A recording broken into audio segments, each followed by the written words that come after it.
bienvenue à tous. Je vous souhaite la bienvenue. Ce soir, nous accueillons Olga Martinova, puisqu'elle est avec nous à Bordeaux dans le cadre d'une résidence croisée entre la Nouvelle-Aquitaine et le Land de Hesse. C'est une résidence de création de 6 semaines qui lui a permis de pouvoir travailler un projet de roman qui, en français, est intitulé La danse russe, mais je vous le laisserai le lire en allemand. Voilà, cette proposition de rencontre littéraire ce soir est faite en partenariat avec le Goethe-Institut.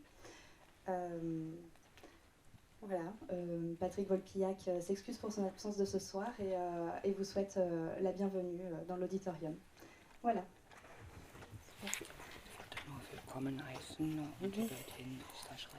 Bonsoir à tous, merci d'être présents pour faire la connaissance d'Olga Martinova, qu'on a le plaisir de recevoir à Bordeaux dans le cadre de la résidence dont vient de parler Morgane.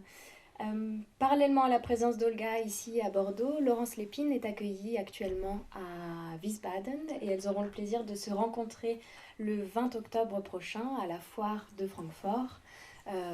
Où elles pourront faire connaissance et discuter ensemble de leurs travaux.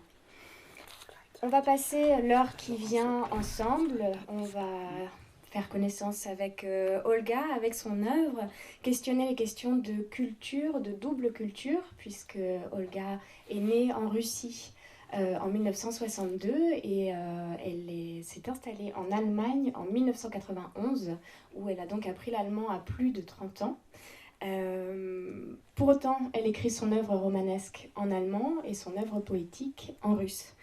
On s'intéressera également à son roman, on s'intéressera au roman auquel elle travaille actuellement, La danse russe, et on questionnera aussi son engagement d'autrice dans la cité.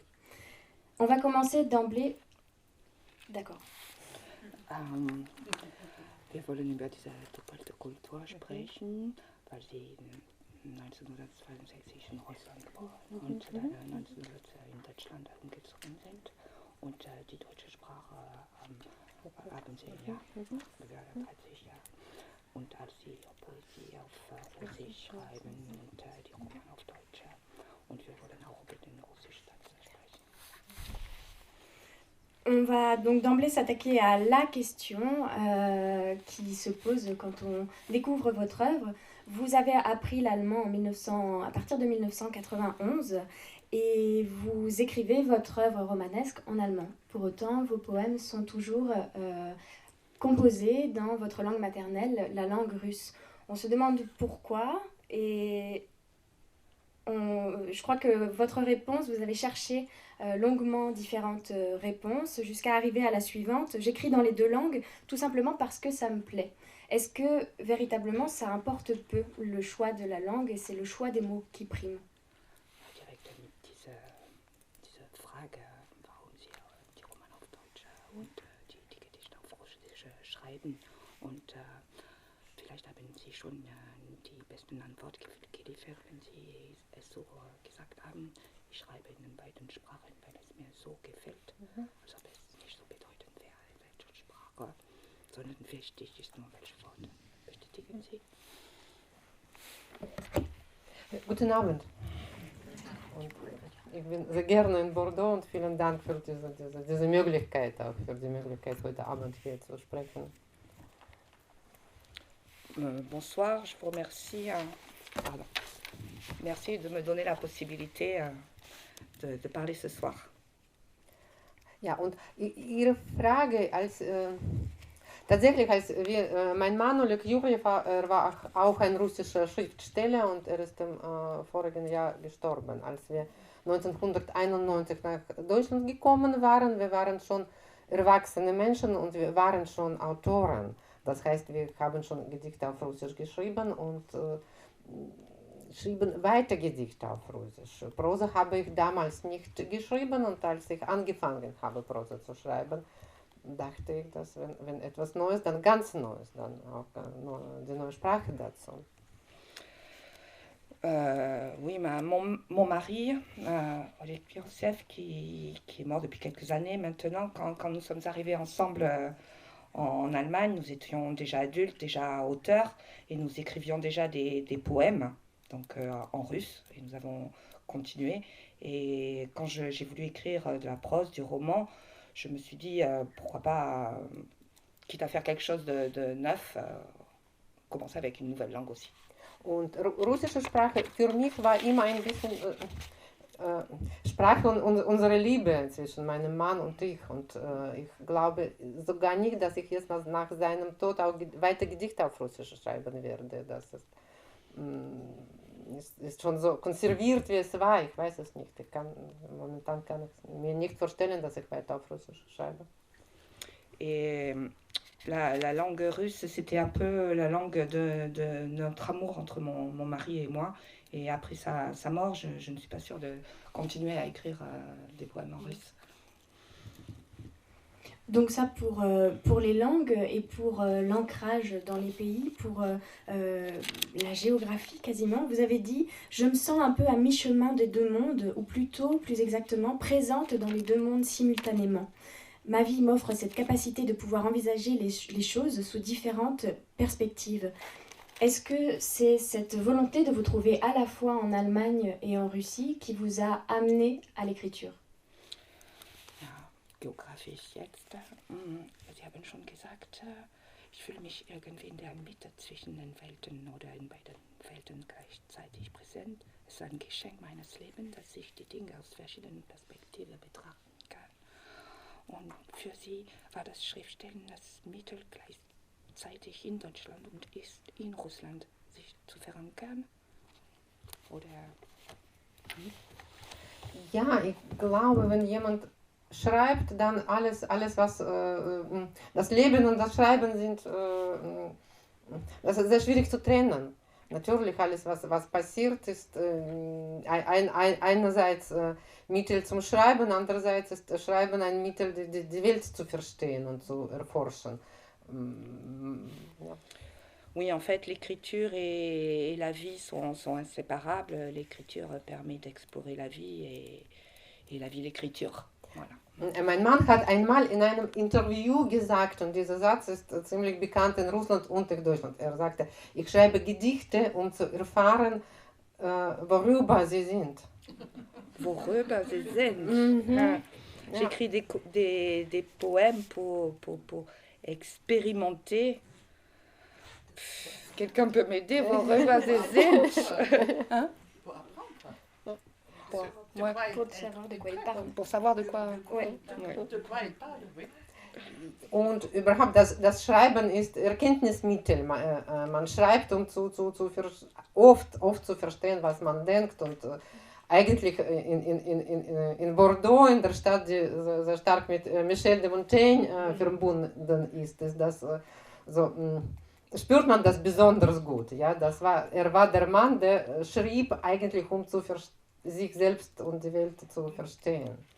On écrit pour comprendre ce que l'on pense. Et ici à Bordeaux, avec Montaigne, c'était vraiment l'homme qui écrivait pour comprendre ce qu'on pense. Voilà. On va entrer d'emblée dans la poésie d'Olga Martinova. Je vous propose une lecture d'un de ses poèmes. On va lire, pour profiter un peu de la beauté des trois langues à disposition ce soir, en russe, en allemand et en français. Et donc c'est Olga qui va commencer avec un extrait en russe, on poursuivra avec l'allemand et je lirai ensuite la traduction française. Ich erzähle zuerst ein bisschen über das Gedicht. Das Gedicht heißt Briefe von Emily Dickinson oder Emily Dickinsons Briefe. Alors je vais d'abord vous parler un peu de ce poème qui s'appelle les lettres d'Emily Dickinson. Und zum Gedicht gibt es ein Motto. Alors il y a un slogan, un mot qui revient. Und das ist ein Fragment aus dem Brief, den Emily Dickinson zu einem bekannten Literaturkritiker geschrieben hat, zu Thomas Higginson. Alors ce slogan, cette partie qui revient, c'est un fragment des lettres qu'Emily Dickinson a écrit à un critique. Sie hat ihm ihre Gedichte geschickt und geschrieben, Are you too deeply occupied to say if my verse is alive? Sind Sie zu beschäftigt, um zu sagen, ob meine Gedichte lebendig sind? Alors c'est ce fameux, en anglais, ce fameux fragment donc, qu'elle écrit, est-ce que mes vers sont vivants? Ja. Und hat so geantwortet, dass sie, naja, gerade noch atmen, aber so wirklich lebendig sind sie nicht. Das war so lauwarm die Antwort, nicht wirklich enthusiastisch. Und dieser Mann, Thomas Higginson, nach dem Tod von Emily Dickinson hat sich mit ihren Gedichten beschäftigt. Hat anscheinend seine Meinung geändert und eigentlich sein Ruhm als Literaturkritiker basiert darauf, dass die Gedichte von Emily Dickinson veröffentlicht hat.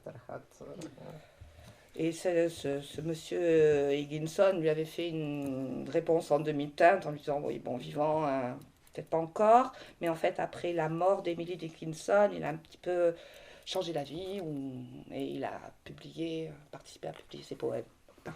Das Gedicht ist stark mit den Motiven von Briefen von Emily Dickinson und der Gedichte verbunden. Ich lese zuerst ganz ein bisschen auf Russisch und dann lesen wir Stück für Stück zweisprachig, Deutsch und Französisch. On commence un petit peu en russe et ensuite un coup en allemand, un coup en français. Aber ich stehe auf, ich bin der Meinung, dass man Gedichte nur im Stehen lesen darf. Et debout, puisque la poésie se lit debout, donc.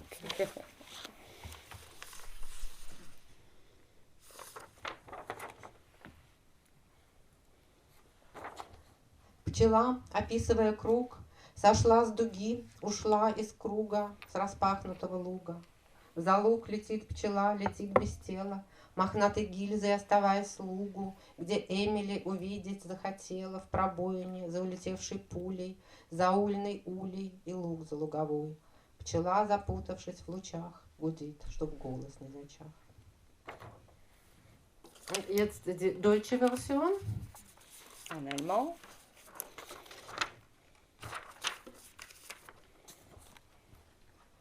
Die Biene, da sie ihren Kreis gezogen, verließ die Hunde und bog ab vom Bogen. Devise an der aufgeschlagenen Seite.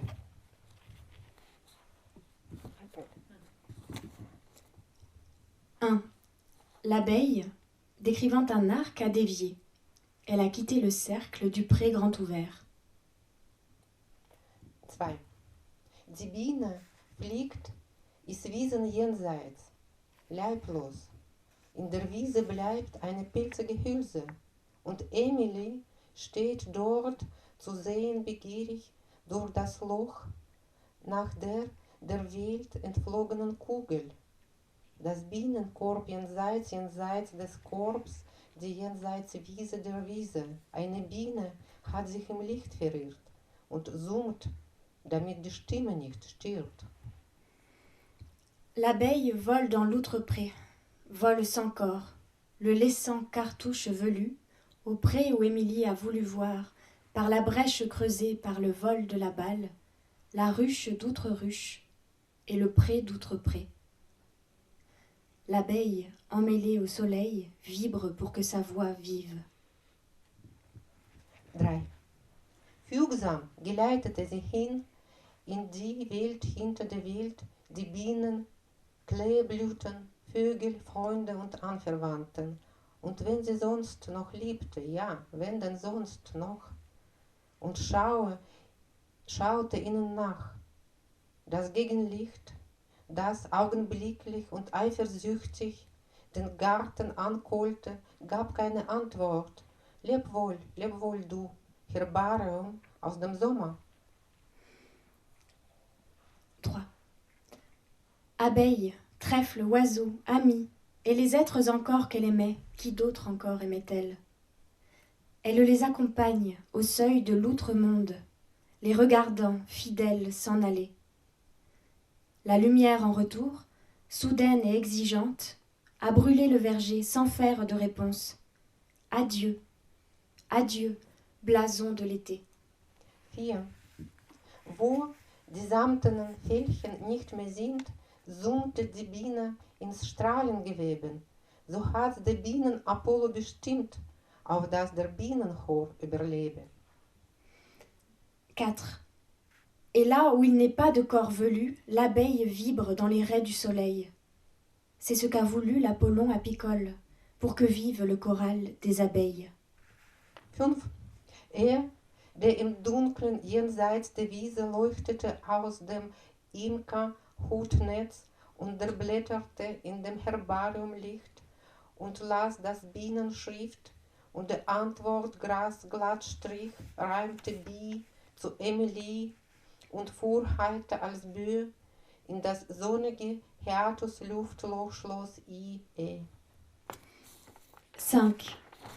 Et celui qui, dans l'ombre outreprès, brûlait sous le voile à grillage, il a déchiffré le blason de l'été, il a lu les signes des abeilles, redressé l'herbe des réponses, faisant rimer bille avec Émilie, plongeant joyeux dans le soleil béant des cavités de l'air. 6. Ich habe gelesen jetzt dein Herbarium von Bienenbriefen. Auf jener pelzigen gelb und schwarzen Leiter kamst ins das Licht du und sagtest, aber im Dunkeln unter den Veilchenstreifen leben sie meine Gedichte. 6. Je l'ai lu tout entier, ce blason des lettres des abeilles. Sur l'échelle velue noire et jaune, tu es sorti au grand jour, tu as dit, mais dans l'ombre des restes d'abeilles, ils sont vivants, mais verts. 7. Und der im Dunkeln wissenen Jenseits in dem Herbarium blätterte, nickte mit seinem vom Netz umhängten Haupt. 7. Et celui qui, dans l'ombre outreprès, vérifiait le blason, a hoché sa tête grillagée. Merci pour cette lecture.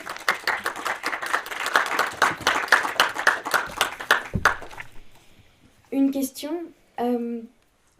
Vous écrivez vos poèmes en russe et vous les traduisez en allemand. Est-ce que pour vous c'est un travail d'adaptation ou est-ce que c'est un véritable travail de réécriture que ce moment de la traduction? Okay. Ich dachte immer früher, dass wenn man selbst sich übersetzt, dann hat man alle Freiheit. Man kann wirklich neu schreiben. Aber dann, wenn ich angefangen habe, mich selbst zu übersetzen, habe ich begriffen, dass das nicht so ist. Dass man tatsächlich, der Text ist schon geschrieben. Und das ist schon, diese Verantwortung jedem Wort gegenüber, diese Arbeit, das wurde schon getan.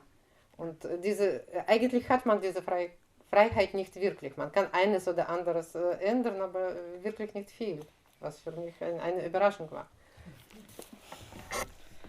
Donc auparavant, j'aurais pensé qu'on avait plus de liberté de réécriture quand on se traduisait soi-même, puisqu'elle se traduit donc du russe en allemand elle-même. Mais en fait, ce n'est pas le cas. Le texte est déjà écrit, le mot est déjà là, le travail est déjà fait. Et voilà, c'est très différent d'écrire à nouveau. Vous avez écrit le recueil dont est tiré le poème qu'on vient de lire, c'est Von Schwierig und Schwilka, qui est disponible à l'entrée si vous voulez le feuilleter ou le faire dédicacer par Olga à la suite de cette rencontre. Vous l'avez écrit parallèlement à l'écriture de votre roman Sogar Papageien überleben uns. Comment on écrit en même temps des poèmes et un roman? Est-ce que l'un n'entrave pas l'autre? Comment ça s'est passé? Okay. Ich habe einmal versucht, das zu erklären, weil das natürlich sehr ungewöhnlich ist. Normalerweise, wenn man Prosa schreibt, da schweigen die Gedichte, sie melden sich nicht. Aber in diesem Fall war das anders und ich habe gedacht, dass die sehr wichtigen Personen im Roman sind die absurdistischen Dichter, die russischen absurdistischen Dichter, die sogenannten Oberuten. Aber der Roman wurde ziemlich nüchtern geschrieben, nicht absurdistisch. Und da meldeten sich diese zwei Wesen, Schwierig und Schwirka, mit der absurdistischen Sprache. Und das war wie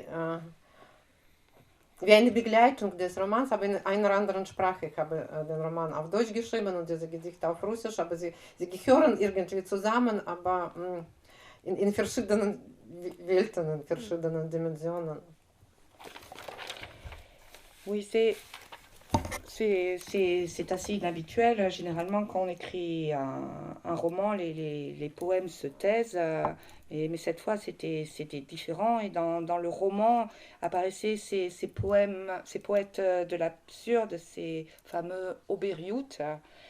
Et le roman ne pouvait pas reprendre cette écriture de l'absurde. Aussi, le recueil de poèmes von Schwierig zu Circa était comme un accompagnement du roman, mais dans une autre langue.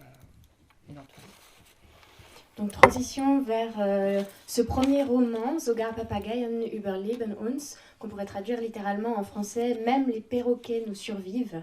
C'est l'histoire de Marina, qui est une universitaire russe, de passage en Allemagne pour un festival des littératures russes visant à faire connaître ces littératures à un public germanophone. Parallèlement, on découvre l'histoire de Marina et de l'histoire d'amour de Marina et de Andreas, qui a étudié la slavistique à Leningrad, où ils se sont donc rencontrés quand ils étaient étudiants.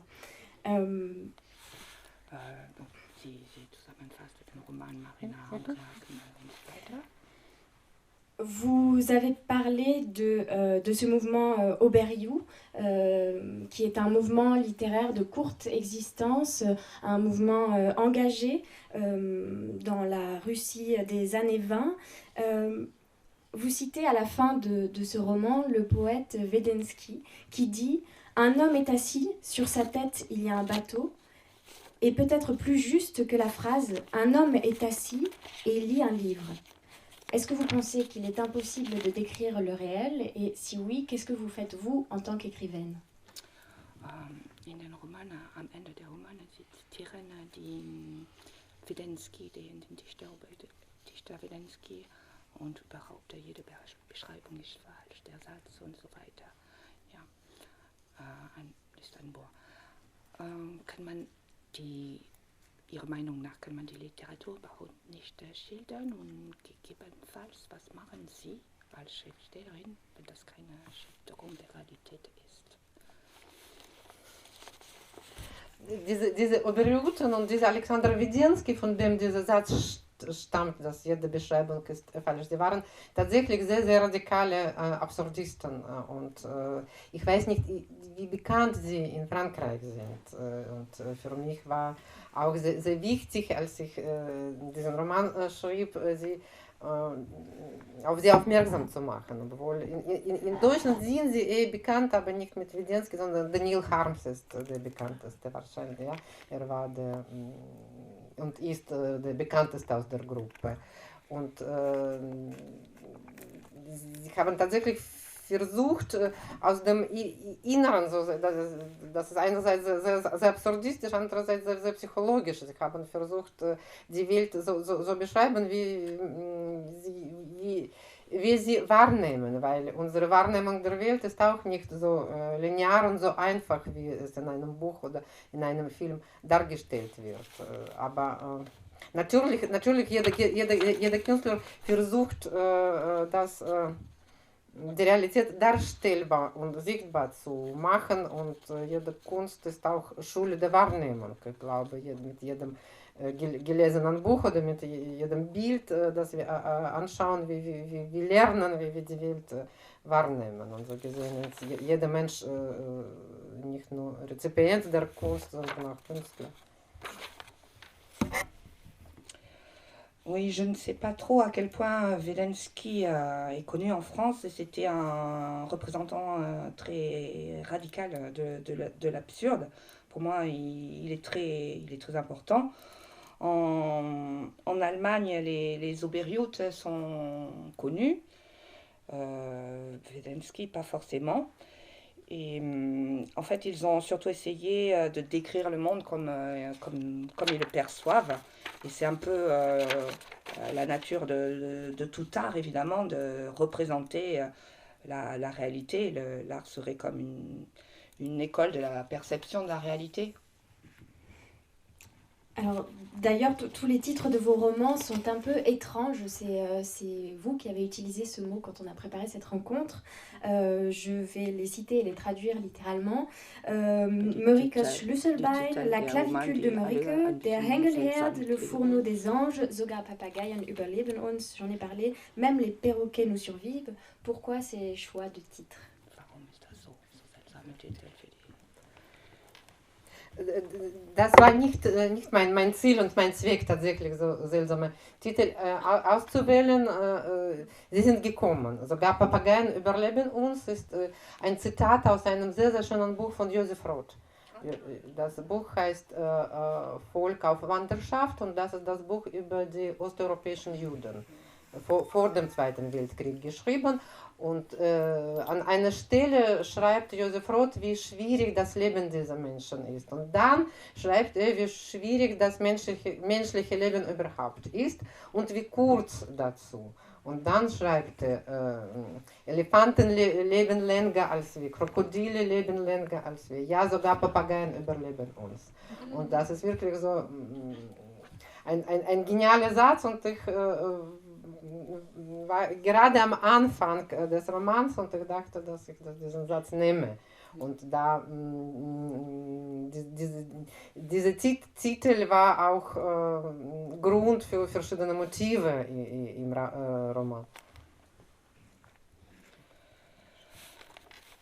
Alors, ce n'était pas un but en soi de trouver des titres étranges. Ils sont venus comme ça. En ce qui concerne Sogar Papageien, Überleben uns, c'est une citation de Joseph Roth qui a écrit Volk aus Wanderschaft, les peuples de la diaspora.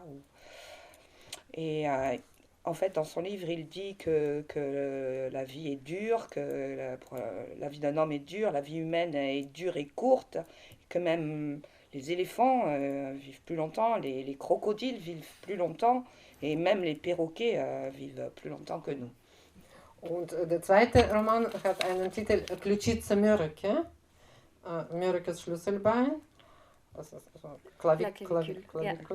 Le deuxième roman s'appelle La clavicule de Mörike. Da im Zentrum des Romans ist also nicht im Zentrum des Romans inhaltlich, sondern so geografisch, wenn man Romane so eine Karte sieht, gibt es eine Geschichte, wie der junge Mörike, dort Mörike, zu einem alten Friedrich Hölderlin gekommen ist und als Geschenk sein Schlüsselbein bekommen hat. Das Zu Hölderlin? Ja. Aber der Auslöser war eine Geschichte in Tübingen Stift, wo Hölderlin studiert hatte, wo auch Hegel studiert hatte und später, und Schlegel und später auch mir. Gab es eine Ausstellung über Mörike. Und als ich da war, habe ich ein Kästchen gesehen aus Glas und in diesem Kästchen lag ein Knochen und es war auch ein Schildchen, dass dieser Knochen Mörikes Schlüsselbein ist. Ja, das war nicht einfach herauszufinden, was das heißt. Und da stand auch Leihgabe des Prag-Friedhofs in Stuttgart. Und das ist der Friedhof, wo Mörikes Grab ist. Donc, au sujet de ce titre, la clavicule de Mörike, qui est en fait, au centre de ce roman, et il y a ce jeune Mörike qui aurait offert sa clavicule à Hölderlin, si j'ai bien compris. Il y a comme une histoire à Tübingen où il a étudié. En fait, je suis allée j'ai vu une exposition sur Mörike à Tübingen et il y avait effectivement un petit coffre en verre avec un os exposé dedans et ce serait comme une légende que ce serait la clavicule de Mörike qu'il aurait voulu offrir à Hölderlin. Ja, und in meinem Roman sieht ein junger Mann, ein Schüler, dieses Kästchen Und erfindet diese Geschichte über Mörike und Hölderlin. Und dieser junge Mann will Dichter werden. Und für ihn ist Hölderlin eine sehr wichtige Figur. Und so kreist ein bisschen die Geschichte, auch um diese Recherche, was das soll, dieses Orchester. En fait, il y a effectivement un poème de Mörike sur... en fait, le jeune Mörike veut devenir poète. Et c'est cette recherche...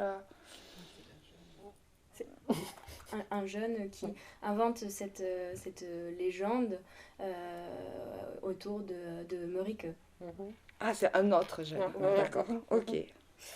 Ok, on va passer à une lecture de Sogar Papageien überleben uns. Pour parler ensuite un petit peu de votre style d'écriture. Est-ce que... On va passer tout de suite à la lecture.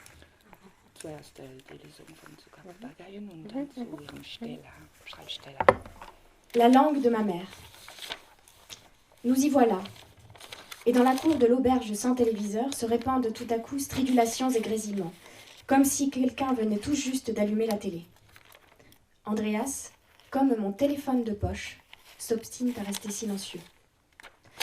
Une poétesse allemande, une célébrité que je suis la seule à connaître de tous les Russes ici, tend la main à Nikolai avec détermination. Les hommes russes ne savent jamais trop ce qu'ils sont censés faire de la main qu'une femme leur tend amicalement. Deux personnes de sexe opposé qui se serrent la main, à leurs yeux, cela n'arrive que dans un cadre officiel, entre personnalités politiques ou entre fonctionnaires, en aucun cas entre artistes. S'ils voient la main d'une femme tendue vers eux, ils vont être surpris et baiser cette main.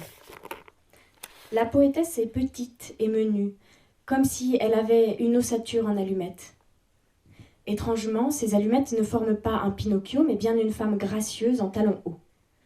Elle lève les yeux et regarde Nikolai, qui est très grand. Elle parle vite et d'un ton énergique, lui dit qu'elle admire son comportement héroïque, qu'elle sait de quoi elle parle, qu'elle a elle-même souffert dans sa jeunesse, sous le joug de la dictature, dans le pays où elle est née.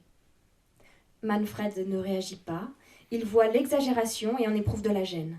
Je traduis tout cela en russe pour Nikolai, et du coin de l'œil, apercevant le sombre Fiodor, je me dis que, tout bien pesé, je ne l'ai peut-être pas si bien présenté que ça. À table, elle se retrouve placée en face de moi.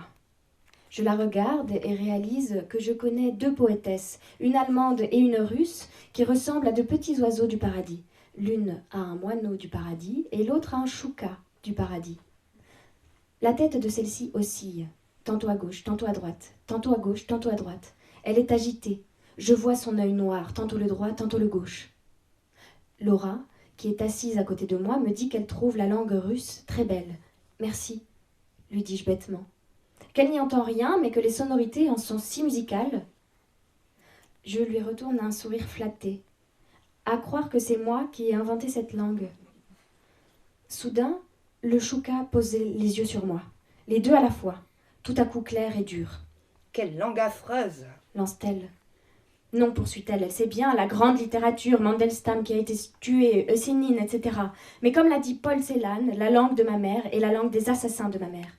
Tout Russe, normalement constitué, devrait haïr la langue qui a provoqué tant de souffrances. Et des Russes ont fait tellement de tort à sa propre mère. Allons, me dis-je. Elle est poète après tout, elle n'est pas non plus obligée d'être parfaitement informée sur tout, pas même sur le fait que la phrase de ma mère, des assassins et de la langue, n'est pas de Celan, du moins me semble-t-il, mais de Rose Auslander. Elle n'est pas forcée de le savoir. Elle n'a besoin que de l'énergie nécessaire à son imagination. Vous vous méprenez sur... dis-je. Je ne me méprends pas sur ce qui est arrivé à ma mère. Sur ce que veut dire Celan au sujet de la langue allemande, devenue langue des assassins, parce que... Je ne peux m'empêcher de tressaillir chaque fois que j'entends quelqu'un parler russe, dit-elle. Je suis désolée, dis-je, tout en songeant immédiatement que j'aurais mieux fait de ne pas dire cela, puisqu'il n'y a aucune raison que ma langue me désole. Sur ce que veut dire Celan au sujet de la langue devenue langue des assassins, parce que les assassins poursuivaient un projet nationaliste, dis-je.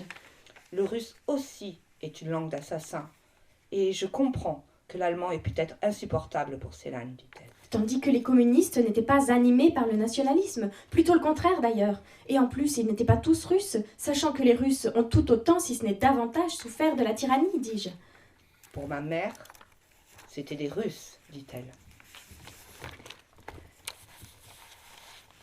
On va donc parler un peu du style. Emmanuel Orangebeau, qui a consacré une étude à votre roman, parle d'un style très photographique, où vous vous concentrez sur un fait en particulier. La restitution du dialogue qu'on vient de lire, c'est un dialogue presque théâtral, très réaliste. Est-ce que c'est un terme qui vous convient, celui de style très photographique?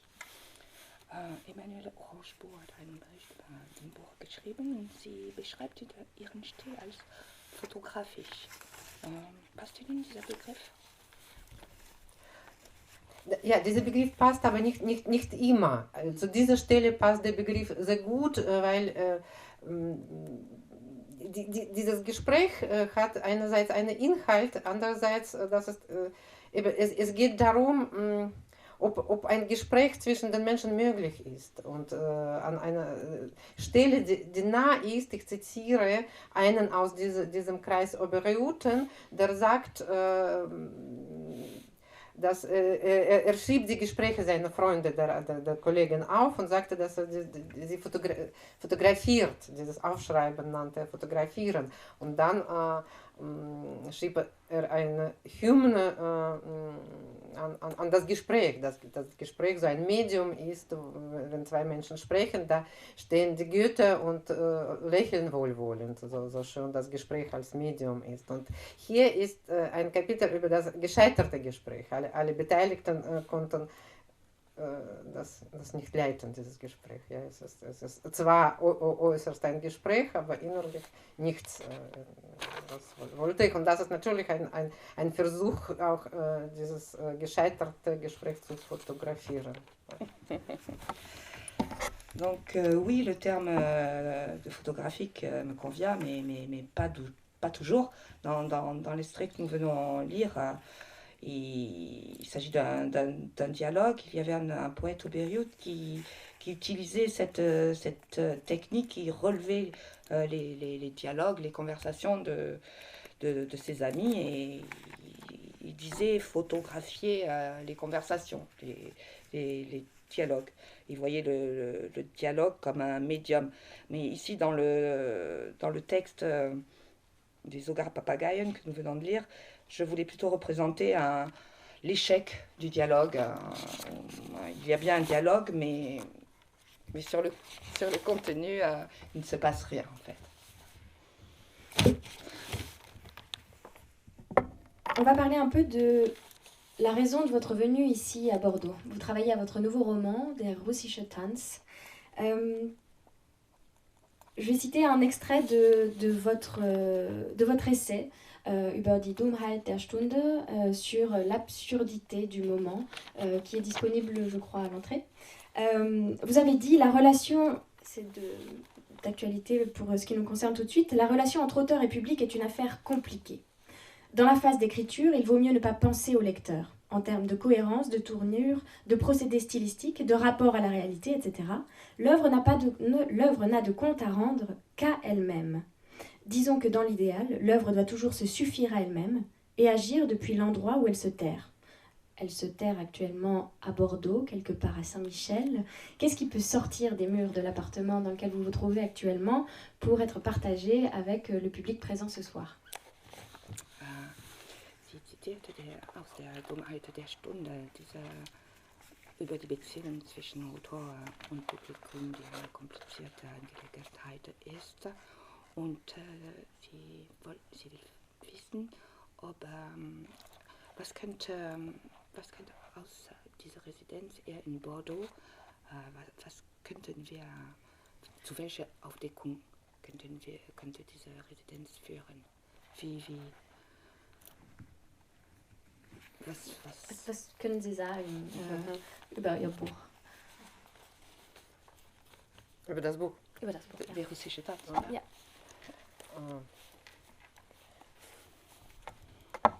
Ja, das Buch, der russische Tanz, ist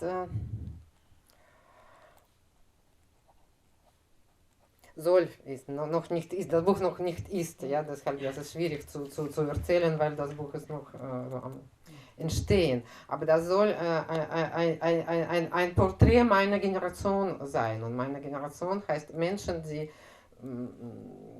fast halbes Leben eingeschlossen gelebt hatten in der Sowjetunion, und als die Grenzen plötzlich offen standen und man sich bewegen durfte, da sind sie wie aus einem Dampfkessel einfach in alle Richtungen flogen, zerstreut. Ich weiß nicht, wie man das sagt. Und deshalb, es geht um einen Freundeskreis in diesem Buch, der über die ganze Welt verstreut ist. Manche sind in Russland, manche sind in Frankreich, manche sind in Deutschland, manche sind in den USA und so weiter. Und die Hauptfigur ist in Deutschland, und wichtigste Figur ist in Frankreich. Und ich habe das Buch so ungefähr vor 2 Jahren angefangen, und als mir diese Möglichkeit erschlossen wurde, in Bordeaux 2 Monate zu verbringen, dachte ich, dass das wirklich unglaublich gut passt, weil einerseits ich habe Frankreich so gewählt, dass dort einfach jemand lebt, und die Hauptfigur und der Erzähler, die Frankreich nicht wirklich kennt, aber trotzdem diese Möglichkeit, längere Zeit hier zu verbringen, war für mich sehr wichtig. Und jetzt kann ich sagen, dass ich mich nicht geirrt habe, getäuscht habe. Das war tatsächlich sehr wichtig.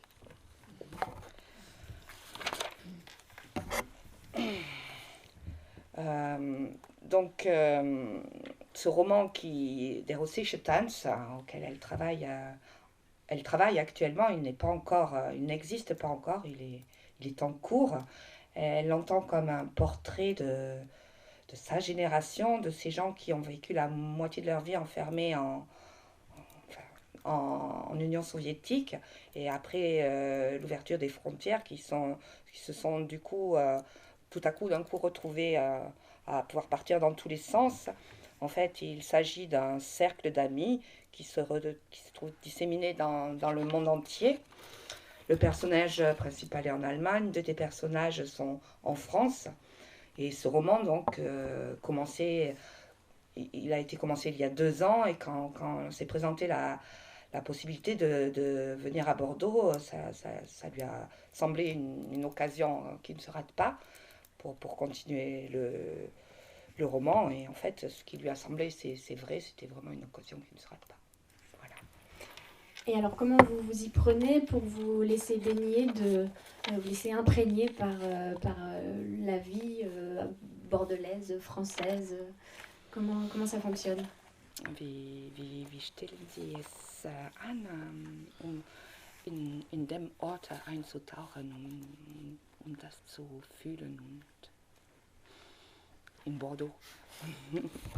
Wie überall, man lebt einfach und wartet, was auf einen zukommt, und so nichts Besonderes. Man lebt einfach irgendwo, und wenn man schreibt, dann alles, was passiert, alles, was man sieht, alles, was man hört, wird überarbeitet, aber nicht sofort. Das ist kein Zufall, dass die Mutter von Musen, Mnemosyne, die Gottheit des Gedächtnisses ist. Ja, weil die Kunst, das Medium der Kunst ist das Gedächtnis. Man kann nicht, was wir unmittelbar erleben, muss noch überarbeitet werden. Ah. Okay. En fait, on ne fait rien de spécial, on vit, on attend, on écrit, on note ce que l'on voit. En fait, on n'écrit pas immédiatement, parce que comme si la maîtresse de l'art, ce serait la déesse de la mémoire. Il faut que l'événement ait été traité par la mémoire avant de devenir quelque chose. Voilà. Est-ce que on a compris, le sujet qui est central dans votre œuvre, c'est quand même cette biculturalité, ce bilinguisme. Comment est-ce que naît l'envie d'un nouveau roman chez vous? Est-ce que vous êtes de l'école des inspirés, ou est-ce que vous êtes plus de l'école des travailleurs acharnés qui se fixent tant de mots à écrire par jour?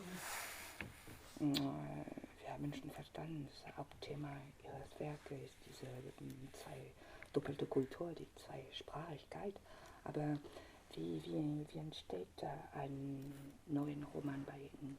Ist das Inspiration oder ist das beharrliche Arbeit? Das ist immer beides. Das ist natürlich immer viel Arbeit, aber zuerst kommt etwas, was man auch als eine Idee oder eine Inspiration nennen kann, und da muss man eigentlich sehr, sehr schnell fixieren, die ersten Ideen. Aber erst danach beginnt die Arbeit, und man kann das so beschreiben, dass man bekommt etwas als Geschenk, jeder Künstler bekommt also die Idee als Geschenk, und das ist immer eigentlich nicht sicher, ob morgen so ein Geschenk kommt oder nicht. Aber dann, erst danach beginnt die eigentliche Arbeit, was von einem tatsächlich abhängt, was man weiter mit diesem Geschenk macht. Donc bien sûr c'est les deux, c'est à la fois inspiration et travail, beaucoup de travail. Bien sûr c'est l'idée qui vient en premier, très vite, mais c'est après, une fois que l'idée est venue, que commence le travail. Et on peut voir l'idée comme un cadeau, comme un présent qui est fait à l'auteur. On a traversé un peu votre œuvre poétique, votre œuvre romanesque, on connaît un peu les thèmes qui vous sont chers. J'aimerais qu'on finisse par ce que vous êtes, vous, en tant qu'écrivaine dans la cité, la posture que vous adoptez. On va lire un extrait de votre essai dont j'ai déjà parlé, Über die Dummheit der Stunde, et puis ensuite je vous poserai encore une ou deux questions avant de vous laisser la parole. Wir haben über Dichtung, über Roman und so alles schon gesprochen. Jetzt wollen wir über Sie sprechen, Sie als Mensch in der Gesellschaft, und zuerst ein bisschen von der Dummheit der Stunde lesen.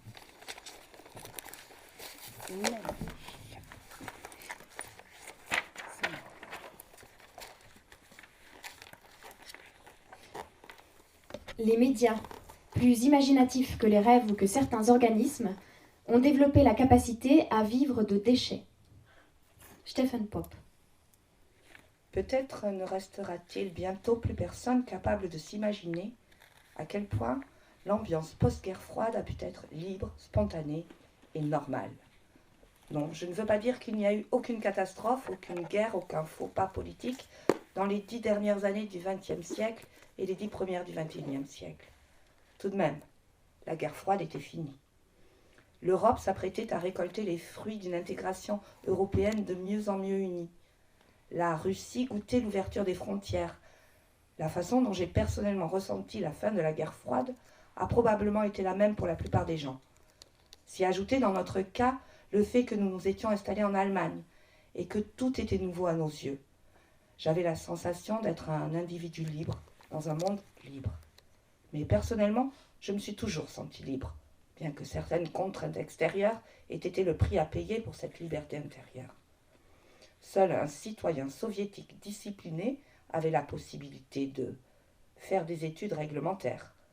Moi qui n'avais pas été à l'Union des jeunesses communistes, je ne pouvais suivre que les cours du soir, voyager à l'étranger, ce que j'avais compensé en parcourant la moitié de l'Union soviétique en autostop, publier de la poésie, s'engager dans la voie professionnelle très convoitée d'une carrière littéraire était évidemment difficile, même pour un citoyen discipliné. Mais pour moi et les gens de mon espèce, cela restait tout bonnement impossible, même en théorie. Évitons tout malentendu. Nous parlons des dernières années de l'époque soviétique, qui furent relativement inoffensives. À ma naissance, Staline était mort depuis 9 ans déjà. J'ai vécu 2 bouleversements historiques. Le premier fut spectaculaire. Perestroïka, Wende, chute du mur, réunification allemande, effondrement de l'Union soviétique. Le second s'est déroulé de façon plus insidieuse. Et à présent, soudain, il est bien là. Une accumulation de petites erreurs commises par les hommes politiques, les journalistes, les gens de la finance, a fini par donner une ambiance de crise à l'échelle du monde. Cette sympathique période post-guerre froide la belle époque de ma génération, s'est achevée de façon épouvantable en 2014, année commémorative de la Première Guerre mondiale. La réaction que nous avons face au flot d'informations n'est pas toujours en adéquation avec l'importance des nouvelles. La première fois que l'on entend parler d'un futur tyran ou d'une découverte scientifique qui va changer le monde, on ne lui accorde que rarement la considération qui lui est due. C'est ainsi qu'à l'époque, je n'ai pas compris que, parmi tant d'autres questions irrésolues du temps de l'Union soviétique, un problème en particulier allait renvoyer le monde à la situation qu'il avait connue du temps de la guerre froide. Par un étrange hasard, un ami me lança, lors d'une dispute, que notre désaccord reposait sur des différences culturelles. Peu habituée à ce genre de choses, j'en fus assez consternée. En moi, ce ne fut pas la ressortissante russe qui fut froissée, mais l'individu, se croyant considéré, du moins par ses amis, comme quelqu'un qui admet ses erreurs comme étant ses erreurs, et non comme des erreurs qu'aurait pu commettre ou que devraient supporter 150 millions de personnes. Il peut m'arriver de jeter une ombre sur 80 millions d'Allemands quand je traverse la rue au feu rouge et que dans mon dos, un homme se tournant vers sa compagne s'exclame en russe. Ces Allemands, alors, il faut toujours qu'ils passent au rouge. J'aurai bientôt passé plus de la moitié de ma vie, et d'ores et déjà la plus grande partie de ma vie adulte, en Allemagne. J'ai de bonnes relations avec de nombreux collègues et amis dans 3 pays de langue allemande, et aussi quelques mauvaises, pendant incontournables de toute intégration à la vie littéraire. J'écris presque exclusivement en allemand. C'est mon métier d'écrire en allemand. Pourtant, quand j'obtiens, par exemple, le prix berlinois de littérature, on me traite comme une auteure russe, ce que je suis aussi, à travers mes poèmes en russe, circonstance toutefois sans grande importance dans ce cas-là. Dans son ouvrage « Notre désir », Caroline Emke explique qu'elle est sans cesse réduite à son homosexualité. Un individu se constitue de caractéristiques innombrables. Je suis philosophe et journaliste. J'écris sur les paysages de la violence tout en étant fan du Borussia Dortmund. Les oignons grillés me font vomir, les antisémites aussi. Le vin ne me dit pas grand-chose, mais je m'y connais en thé. Je collectionne les photographes dans mon cercle d'amis et leurs clichés sur les murs de mon appartement. J'aime la lumière de Jérusalem. Et toutes ces choses auraient pu être des sujets de conversation bien plus palpitants que la forme de mon désir. Il y a toujours de la discrimination à se voir réduit à un seul trait de caractère, peu importe le trait de caractère en question. Peu avant la remise du prix berlinois de littérature, une radio a souhaité m'interviewer. En studio, l'animateur me présenta comme médiatrice entre les deux cultures. Je pensais que nous allions avoir l'occasion de discuter de la littérature russe, que j'avais pu faire découvrir aux lecteurs germanophones, et je m'en réjouissais. Mon interlocuteur pensait, quant à lui, que je devais avoir des choses à dire sur la situation en Ukraine.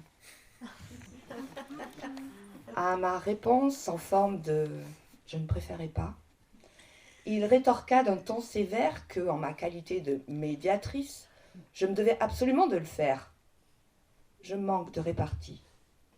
Il y a un bistrot à Vienne où les serveurs sont capables de sortir une blague du tac au tac, et où je ferais bien de faire un stage de quelques mois, s'ils n'employaient pas que du personnel masculin. J'ai toujours besoin de temps pour réfléchir. Dans ce studio, j'aurais dû dire que l'on est, et cela vaut pour tout le monde, quotidiennement confronté à de fausses alternatives. Pour Trump ou pour Poutine? Il est pourtant possible que l'on n'ait pas envie que celui ou celle qui sera à la tête d'un pays lointain n'ait pas tant de répercussions sur le monde entier. Pour la Russie ou pour l'Ukraine? Il est possible que l'on se refuse à voir dans l'Ukraine d'aujourd'hui, avec son gouvernement corrompu et sa cohorte d'anciens collaborateurs, parmi les pires qu'ait connu la Seconde Guerre mondiale, ce fameux bastion des valeurs européennes que l'on veut si souvent faire d'elle. Et cela n'implique pas automatiquement que l'on soit pour Poutine, quoi que cela puisse vouloir dire, ni même que l'on soit contre l'Ukraine. En établissant de mauvais rapports de cause à effet, les gens se font avoir par des erreurs de raisonnement. En quoi le fait que me soit remis le prix berlinois de littérature pour mon roman allemand a-t-il un lien avec ce que je pense de l'Ukraine?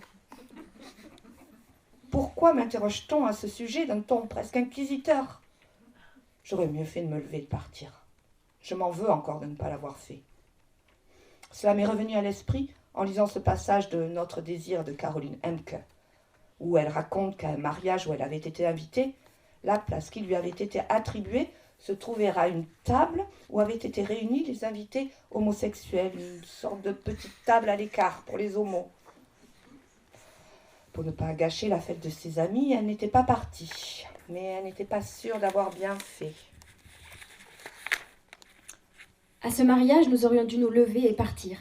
Nous n'aurions pas dû cautionner ce plan de table. Moi non plus. Je ne suis pas partie.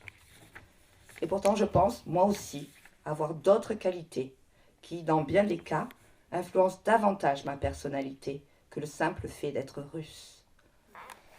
La politique ne m'intéresse qu'à titre privé, non en tant qu'auteur.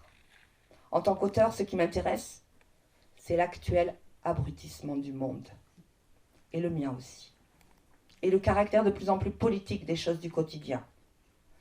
J'ai, il me semble, le don de flairer la propagande, et chaque fois qu'elle se montre, je laisse exprimer ma sensibilité. C'est l'école à laquelle je suis allée en Union soviétique. Si j'écris tout cela, c'est parce que je pense que mon expérience pourrait être mise au service du bon sens, qu'elle pourrait expliquer quelque chose. Ce qui s'avère impossible, puisque, invariablement, on attend de moi que je repeigne à l'identique et à la nuance près le tableau brossé d'avance par le champ médiatique. Alors vous avez tenu à ce qu'on lise l'entièreté de ce chapitre parce que c'est pour Olga un fil qui a conduit sa réflexion jusqu'à ce dernier paragraphe où vous parlez de l'abrutissement du monde.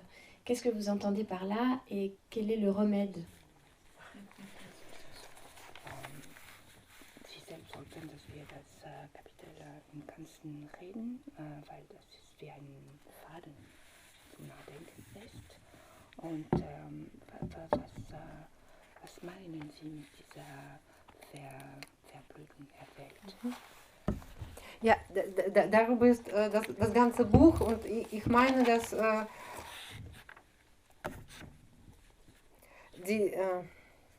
ich meine damit, dass mir die aktuelle Politik in keinem Land der Welt gefällt. Und dass ich die allgemeine Lage sehr gefährlich finde. Und wenn man über die heutigen Aussagen nachdenkt, egal in welchem Land wir sind, ja, wenn man die Nachrichten in verschiedenen Sprachen liest, dann sieht man, dass das ähnlich ist.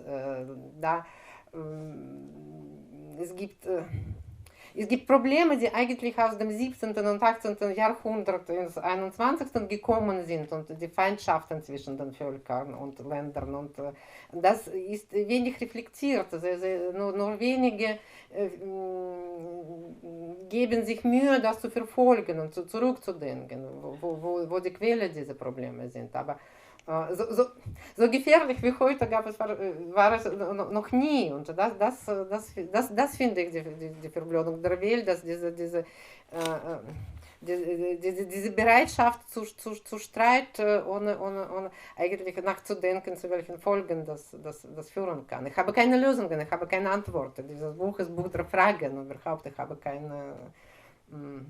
keine Vorschläge, ich habe nur die Fragen. Oui, cet abrutissement du monde, c'est cette situation hyper risquée dans laquelle on se trouve, quel que soit dans tous les pays du monde, quelle que soit la langue, le problème est toujours pareil. Hein. Il y a des problèmes qui remontent au XVIIe, au XVIIIe siècle et aujourd'hui, en fait, on dépense beaucoup d'énergie à revenir aux sources de ces problèmes. Tout le monde semble prêt à en venir aux mains. Et en fait, je n'ai pas de solution, je n'ai pas de réponse. Ce livre ne fait que poser des questions. Et que peut la littérature contre ça? Was kann die Literatur dagegen im Allgemeinen? Ich glaube, dass das Einzige, was Literatur kann und muss, gute Literatur zu sein. Ich glaube nicht an die politische Kunst und ich glaube nicht, dass Künstler oder Schriftsteller mehr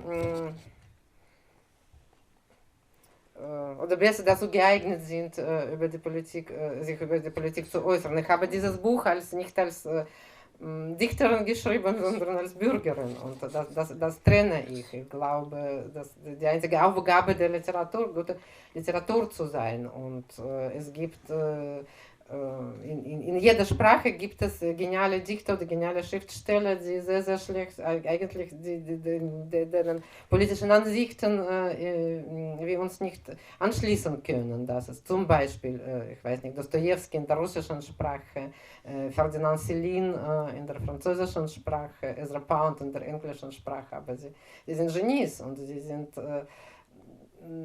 eigentlich auch politisch notwendig, weil gute Literatur uns lernt zu denken. Und das ist die eigentliche Aufgabe des Schriftstellers, gute Bücher zu schreiben. Und, aber, weil wir alle gehen nicht nur unseren Berufen nach, sondern auch Menschen und Bürger sind. Deshalb habe ich dieses Buch, diesen Essayband geschrieben, weil ich mich eigentlich dazu, was ich momentan in der Welt sehe, auch etwas sagen wollte. Aber nicht, weil ich glaube, dass ich als Schriftstellerin dazu autorisiert bin, sondern als Mensch.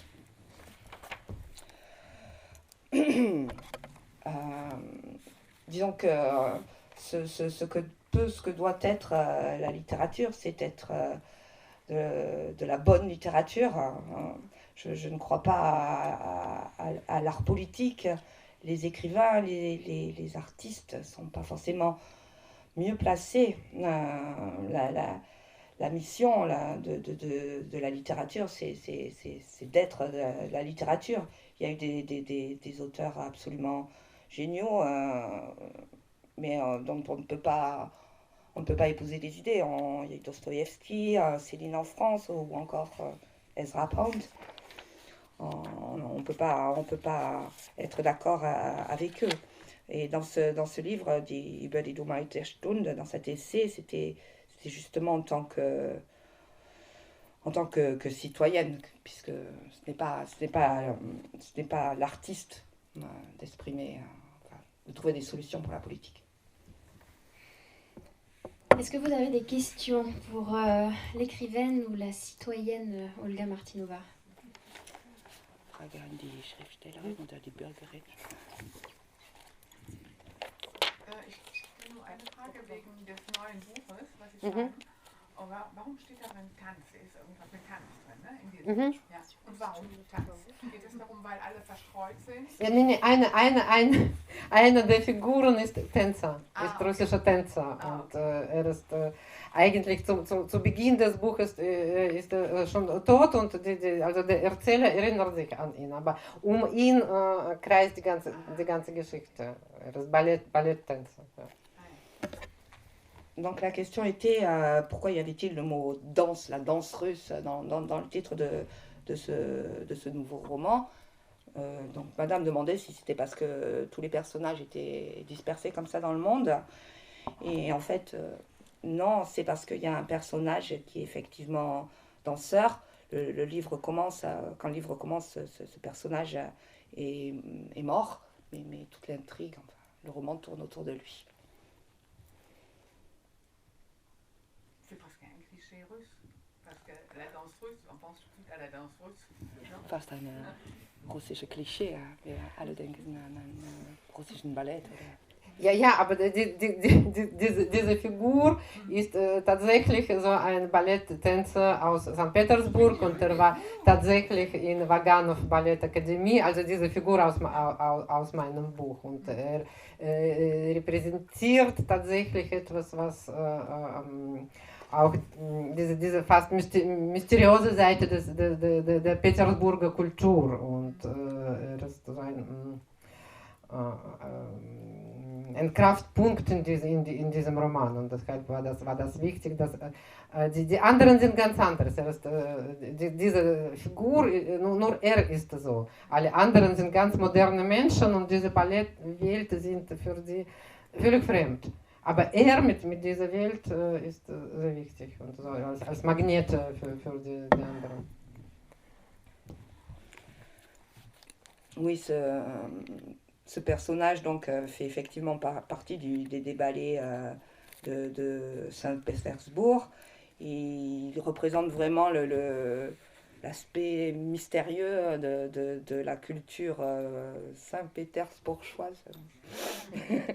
les autres personnages qui vont apparaître dans le roman sont très différents. Il y a vraiment que lui qui est comme ça, mais il fait un effet un peu magnétique sur les autres personnages.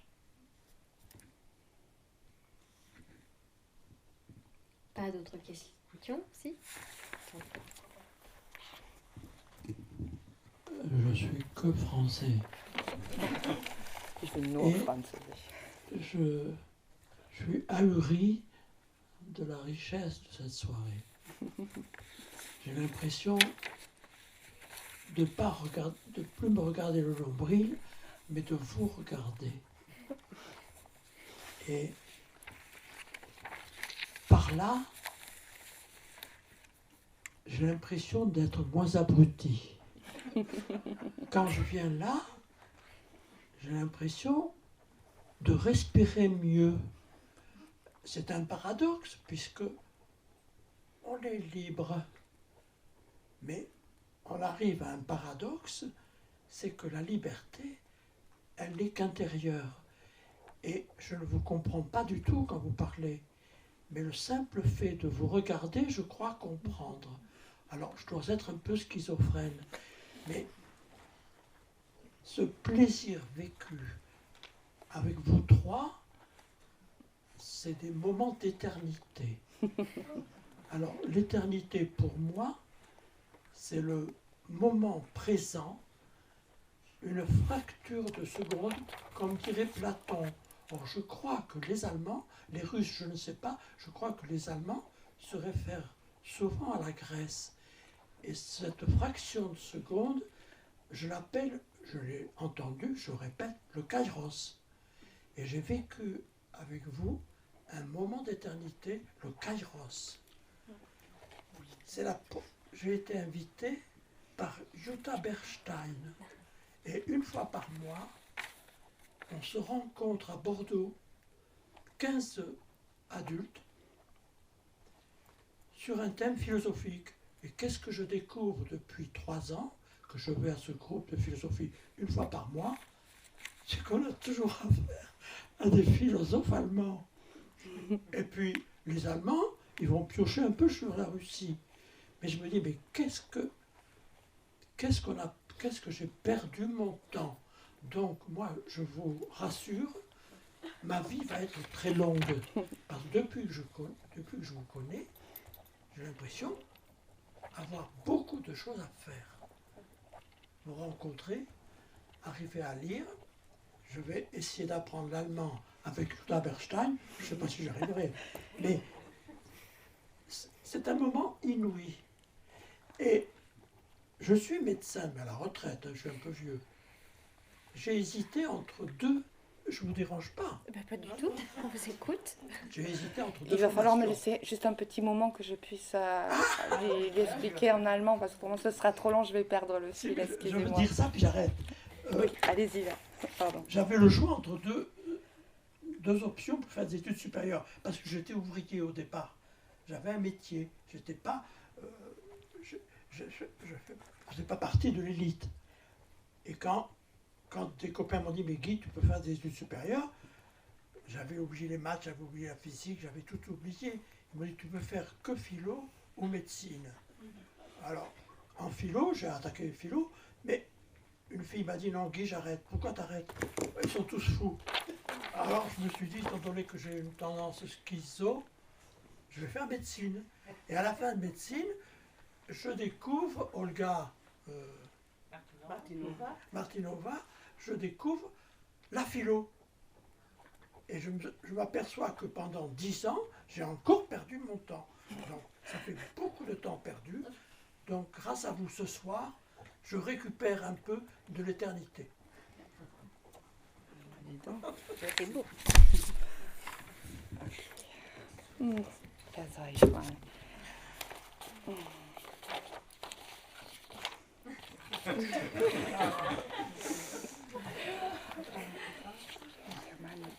Er bedankt sich für den Reichtum, der haben.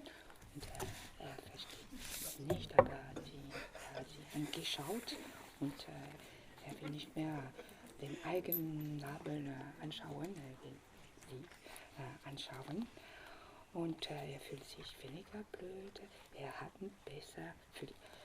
er fühlt sich zwar freier, aber diese Freiheit ist ihnen. Und nur wenn er sie schaut, er versteht über diesen Begriff von Kairos, wenn Sie schon diese Bruchteile von Eternität. Und heute Abend war er von Jutta Bechsteiner eingeladen als Mitglied einer philosophischen Gruppe, der sich einmal im Monat trifft. Und immer wieder kommen sie zurück zu deutschen Philosophen und auch russischen. Und manchmal denkt er, dass er hat wirklich die Zeit verloren und er hat noch viel zu tun.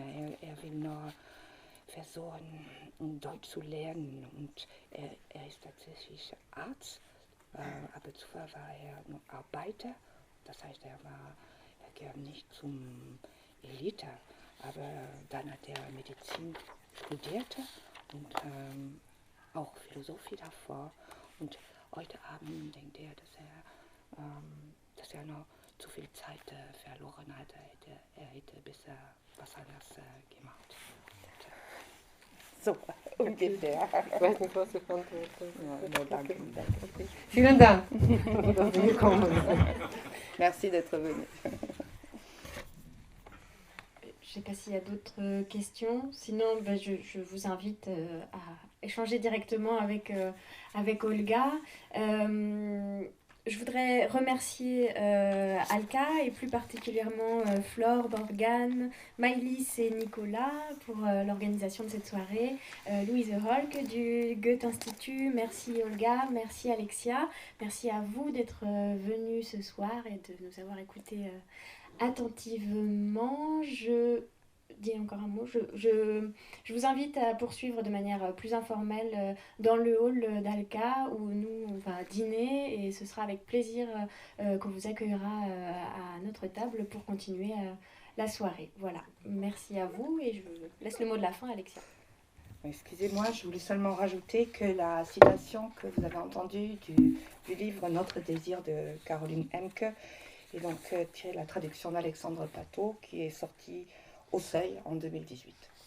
Et qui avait fait les traductions le poème traduit de Hélène Henry. Et les traductions, c'est Alexia qui les a assurées. Je vais lire en traduction.